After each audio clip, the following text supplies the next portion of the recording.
On today's episode, we're talking Celine's, split screens and Martin Green's as we take one last look back at the Eurovision Song Contest 2025. I'm Stephen Perkins and this is Douze Points. Hello London, we are ready for your vote. It is Monday, 26th of May, and this year's contest is but a dot in the rearview mirror at this point. But, having had a week to mull over everything that happened, I'm back for a final sum-up of Eurovision 2025 before this podcast takes a little bit of a break. Let's kick things off by looking at Switzerland's hosting of the competition as a whole. I think we can say that after everything that went down in Malmo last year, host broadcaster SRG SSR probably were feeling a little bit nervous about what they'd signed up for, but I think they actually did a great job, especially for a country that hadn't staged the contest for over 3.5 decades. First of all, the hosting team were great. Hazel Brugger and Sandra Studer made a great team, with Sandra's calm, warmth and professionalism serving as the perfect foil for Hazel's dryly witty Space Cadet act. As I said last week, I'm not sure we really needed Michelle Hunziker to join in for the final, but that's not particularly intended as a criticism of her. It's just that Hazel and Sandra had established such good chemistry by that time that bringing Michelle in at the end just threw everything off a little bit. I think they'd have been better to either have Michelle there from the beginning, or just to keep it to Sandra and Hazel for all three shows.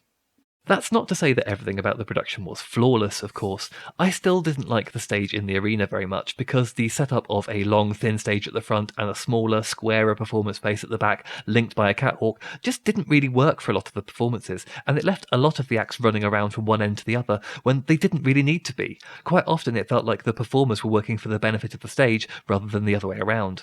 There were moments where the setup admittedly worked brilliantly, like in the video game aesthetic of the Kariya versus Baby Lasagna battle, but a lot of the time I was left thinking that it was more of a hindrance than a help to a lot of the performance. Also, I can't let the Swiss broadcaster off the hook without saying that I wish they'd been a little bit more sensitive in their satirical song during the interval of Tuesday's semi-final. I know that Eurovision likes to poke fun at itself and that the song wasn't intended to be taken seriously, but in light of everything that's going on around the contest right now, the line about how it doesn't matter if you're good or brutal landed absolutely horribly, and I felt like it kind of served them right when it was clipped and shown out of context on social media, because it did end up making the show look rather glib, and honestly, given some of the statements that we've had from the executive team over the past 12 months, I'm not even sure that's an unfair assessment. That said, I really liked what the Swiss broadcaster did with the contest. As amazing as it would have been to have a Celine Dion valedictory performance, with her health issues that was always going to be a little bit of a pipe dream, and having the group of Jerry Hale, Yolanda, Marina Satti and Sylvester Belt, or as I like to call them, Nemo's pals, performing Ne partez pas sans moi felt like a great way of paying tribute to her. This felt like a Eurovision for the fans, one that was all about celebrating the artists who have emerged from the contest and reminding us what a fantastic showcase it can be in its best form. I wasn't really a fan of the era in the late 2010s when we were getting megastars like Justin Timberlake and Madonna as interval acts, because most of the time it just felt like another stop on the promotional tour for them. For all that some commentators were saying that it legitimised the contest, I felt like it actually undermined it in a lot of ways.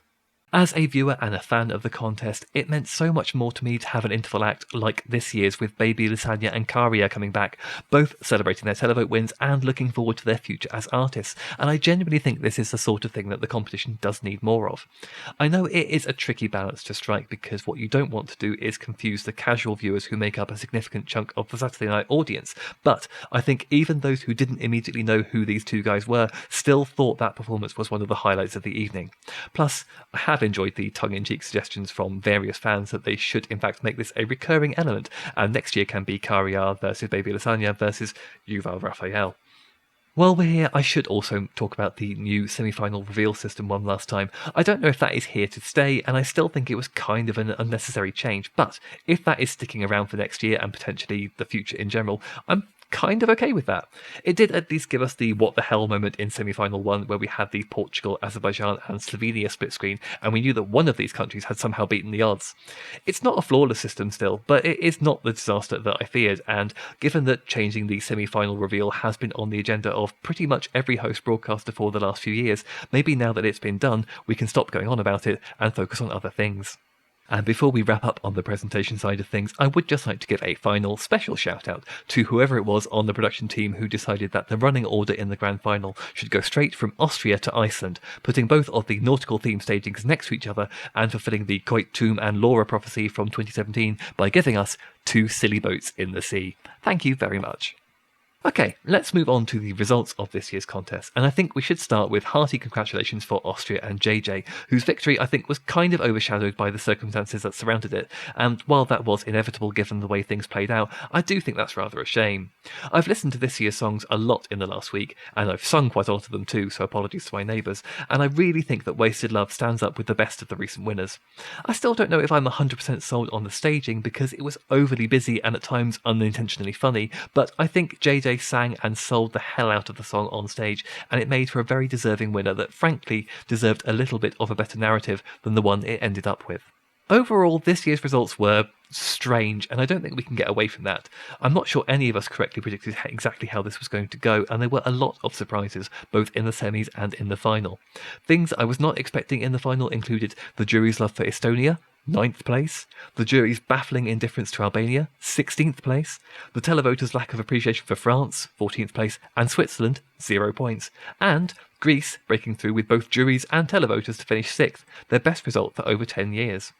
And even if you weren't sold on Austria as a winner this year, the fact that they were the only country who finished top 5 in both the jury vote and the televote tells me that JJ was definitely the right winner for this year's contest. There were some disappointments, of course. 4th place is a disappointing finish for Sweden, given how much they were the bookies' favourites for pretty much the entirety of the pre-contest run. But, as we mentioned on this podcast the other week, I think in the context of the show itself, Bada Bada Bastu never fully felt like a winner for some reason. It is a great song, and the Kai lads did a fantastic job with it, but to my mind, it was always going to need to either win the televote or come a very close second to have any kind of shot of winning the contest overall. And both times I saw it at Eurovision, I just wasn't convinced it had that kind of universal appeal. Similarly, 11th place does feel like an absolute robbery for Finland given the way that Erika Vikman dominated the stage this year, but sometimes these things just happen at Eurovision, and perhaps we overlooked that a lot of the countries that watch the contest are quite conservative, and as such, her performance perhaps wasn't going to be a real vote winner in those places. And I know I've mentioned this once already, but if I'm struck with a sense of robbery for anyone in this contest, it was Albania. Škodra Electronica turned up to this year's contest with a genuinely distinct, musically accomplished track in Zjerm and proceeded to perform the hell out of it in Basel, so I do not understand how they only got 45 points from the juries, because I'm not sure what the juries are there for, if not to reward songs and artists like this. I know it wasn't ever really in contention for the win, and 8th place overall is still a fantastic result for Albania. It's their 3rd best finish ever, but it did just leave me thinking that something about the current scoring system really isn't working the way it should.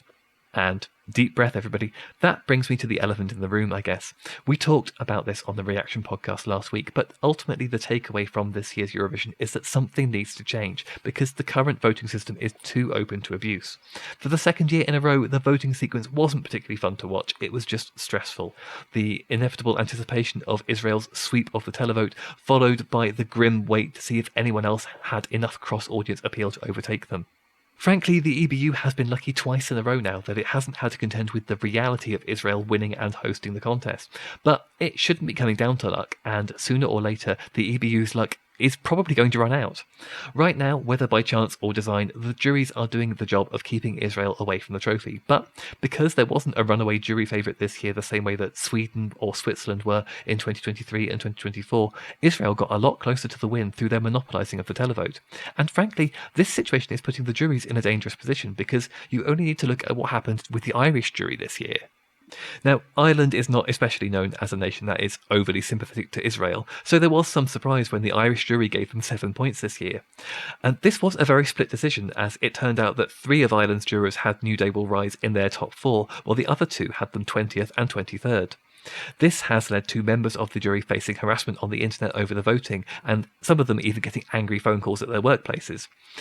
Since the contest, some of the jury members from Ireland have gone on record to say that they were the ones who ranked Israel low and asked people to stop harassing them. But since the individual votes are anonymous, they're still getting pushback from people who think they're just lying to save face. So if people are going to get harassed for their jury votes, or worse, the votes of other jurors that they had nothing to do with, I can imagine that finding people who actually want to be on the jury is going to get harder and harder.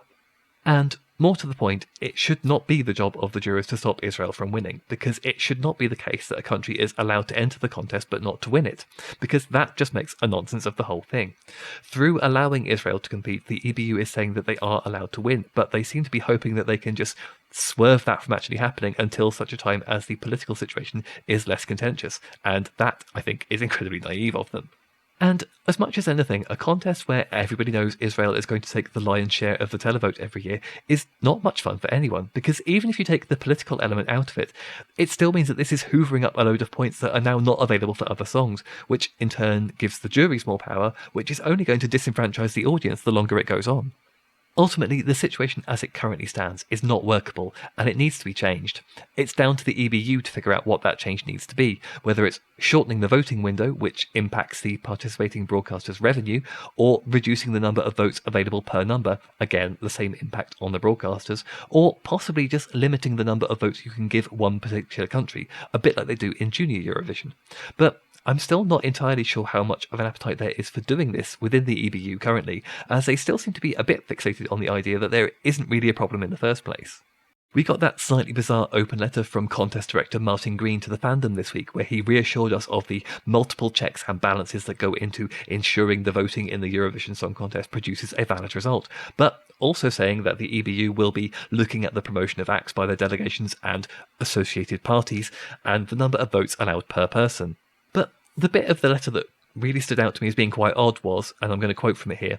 all audience voting, be it SMS, call or online, shows evidence of communities or diasporas around certain contestants. This can be for many reasons, including personal attributes, backstories, geographic affiliations and current affairs. Historically, the ESC has been as open to this as other singing and music competitions and reality television. It's quite a peculiar statement, because we've spent much of the pre-show period entrenched in the EBU's insistence that the contest is staunchly apolitical and must always remain thus, but now Martin Green is telling us that the public vote has always been influenced by current events and the ESC has never had a problem with that. But I don't really see how both of these things can be true at the same time.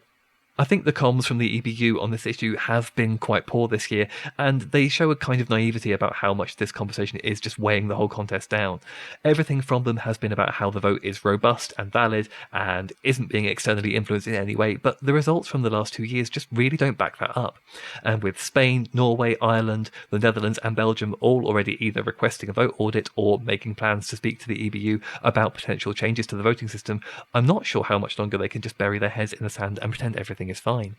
Of course, we have a new chair of the Eurovision Song Contest reference group due to take office from next month, Ana Maria Bordas from Spanish broadcaster RTVE. Given that RTVE have been one of the loudest voices calling for change from within the contest, particularly when it comes to Israel's participation, this does feel like it could be a change for the better, so let's hope for some tangible change once Anna's 2-year term begins. I'm going to wrap this up soon, but I think it's important to talk about this podcast and our coverage of the contest too. Since 2024, we've been operating on a policy of not discussing Israel's participation other than in strictly factual terms, which for the most part has meant not particularly acknowledging them at all. But after this year's result, it's clear this approach isn't sustainable. There comes a point where silence is complicity, and so here at Douze Points, we're going to rethink how to approach our coverage in the future. And by that, I'm talking about the contest as a whole. After 2 years of finding the results and the EBU's actions deeply frustrating, inevitably we need to think about how we cover the competition in future, or even if we're going to keep doing it at all. We always take a little hiatus after the contest anyway, so we're going to take that time to have some internal conversations about the future of this show and whether we even still want to effectively endorse a contest that we are losing faith in. Right now, we're not sure either way, and we don't want to rush into any hasty decisions, so we're going to take a little bit of time to decompress, digest everything that happened this year, and then figure out where we go from here. But I don't want to end this episode and indeed this season on a downer note, so let's end by congratulating the 3 acts who scored UK Top 40 singles off the back of the contest. Remember Monday, who charted at number 31 with What the Hell Just Happened, Tommy Cash, who charted at number 40 with Espresso Macchiato, and, perhaps most surprising of all, Germany's Abor and Tina, who, despite coming 13th in the UK televote, were the highest non-UK Eurovision chart placing this week at number 34. I don't know how that happened, but I love it, and that's the sort of thing that makes me want this contest to find its way back to the light, because what I love about Eurovision is the incredible platform it provides every year for me to find a bunch of fantastic new acts whose work I want to follow, whose albums I want to stream, whose gigs I want to buy tickets for. And with that, I'm going to sign off for a little while. We will be back in some form in the next couple of months, even if it's just to update you on what our plans for the future are. So, as always, if you haven't done so already, please do hit subscribe on your podcast platform of preference. Similarly, while you're there, if you're feeling inclined that way and very generous, please use the rating section on Spotify or Apple or wherever you get your podcasts to give us a high score and maybe even a glowing review so that we can reach even more listeners. Thank you to everyone who's tuned in over the past 12 months. Somehow this little podcast keeps outperforming all of our expectations, and we're so grateful to those of you who take time out of your days to listen to me rabbiting on about a silly song contest. I don't ever take that for granted, and I really appreciate it, so thank you. So this is me, Stephen Perkins, signing off for now. Good night, Europe, and good morning, Australia.